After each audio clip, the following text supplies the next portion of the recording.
Hey friends, இன்றைக்கி வந்து my bed ஷீரோக்கு birthday. அந்த செலிப்ரேஷன் வீடியோ தான் அது. இந்த கேக் வந்து நானே என் கையில் செஞ்சேன். வீட்டில் எல்லோரும் சாப்பிட்டுட்டு நல்லாயிருக்குன்னு சொன்னாங்க. டாகிக்கும் பிடிச்சிருந்துச்சு. எல்லாருமே சாப்பிட்டு நல்லா இருந்துட்டாங்க.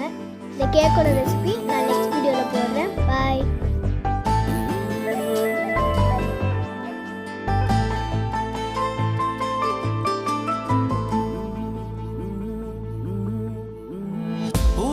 பூக்களின் வாசம் உனக்கு சிறை பிடிப்பேன்.